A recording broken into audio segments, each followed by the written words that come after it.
What's up, everybody? It's Soren Baker here on Unique Access Entertainment. Today, it's been an amazing day, and we're joined by another icon of the game, D from Second to None.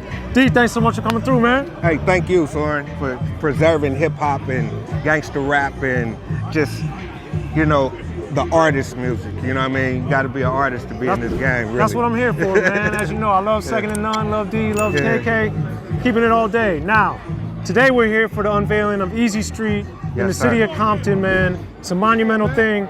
So obviously you guys weren't signed to Ruthless and you weren't there in the beginnings, but from you on the outside looking in, I want you to explain the significance of what Eazy did, not only for the city, but as an artist and as a label executive, everything.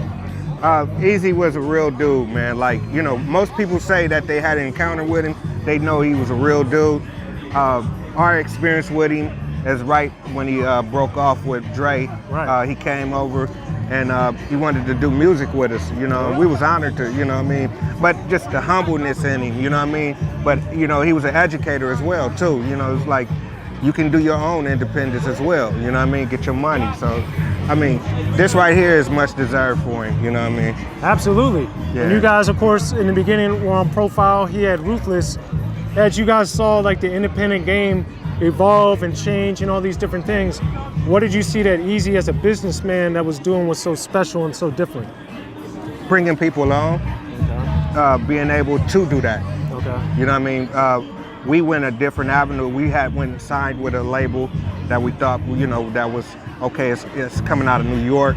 You know, they'll help push us, you know what I mean? Before, you know, you really know the business, but Eazy was able to say, let me open up a funnel where I can bring in talent, such as Bone Thugs, you know, just all type of groups, you know what I mean? Yeah, so. Okay, and then I think too, we're here for Eazy Street, and part of that is because even though people look at him as so many different things, people also, I think, really sleep on him as an artist. Boyz-N-The Hood, phenomenal song, but then of course the Eazy-Duz-It album.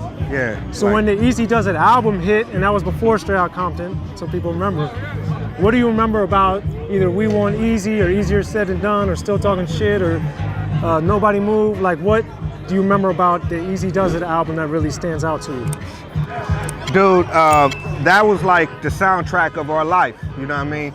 We was driving down the street in Cutlasses and, you know, that was playing in the background and he was, you know, explaining what we was already living. Right. So, you know, it was very familiar, you know what I mean? So D, when you're hearing this, I want you to explain the difference of, and it's not to say anything bad about them, but there was the Egyptian Lovers, there was the electro hop stuff that was going on before Eazy-E, before Ice-T even did 6 in the Morning. Yeah. So when you started hearing more of the street stuff, we got a little bit of that with Batarang with Toddy T. But once you started hearing the more real, actual street stuff, King T was doing it, of course, too early.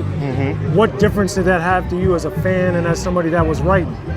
The difference was it went mainstream.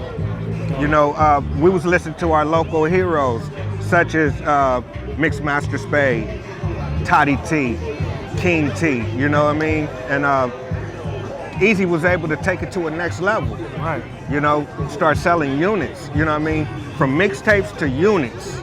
That was a big difference. Yeah, because they had the swap mixtapes, of course, that were super big. Steve Yano, you know, rest in peace. Rhodium, yeah. Shout out to Rhodium as well. Tony A, of course, as well. Yeah. So as you see this explosion going on, I wanted to get this sense of pride of a rapper, a businessman, and a dude that was like a normal street dude being able to achieve so much that you were right around. Like, what impact did that have on you as a person? I mean, well, it has a big impact, especially today. You know, Bloods and Crips, we together, you know.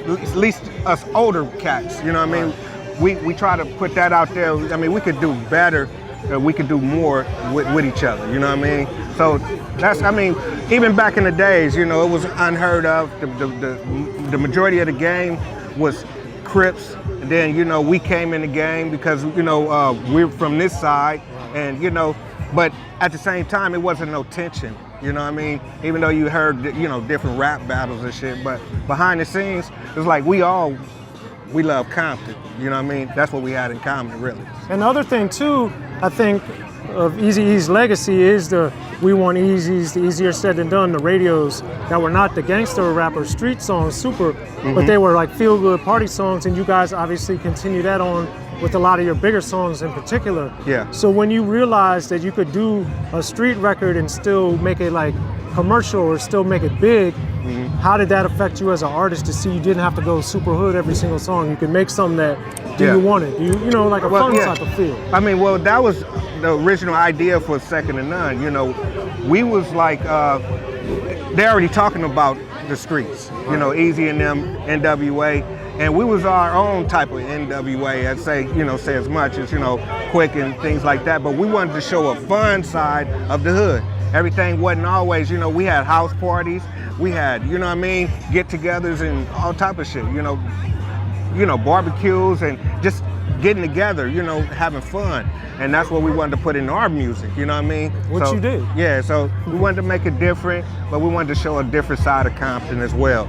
But I'm glad that Eazy and Dre, they were able to capture what we were going through, because if they didn't, they wouldn't have known. It would have still been police brutality, you know, the sheriffs. I mean, especially at that time, Linwood sheriffs, you know, they were Vikings, you know, they had all the, you know, race. Man, it was bad. It was bad. So I understand, you know, when it caught fire, fuck the police. I mean, that's what it was. That's what it was, you know. So that being said, as we look at this sign right behind us for Eazy, honoring Eazy, what do you think is the legacy and the significance of actually today of the street unveiling? I think it's bringing us more together, closer. You see the turnout. You know, we got a lot of artists out here. So that's what we want to do.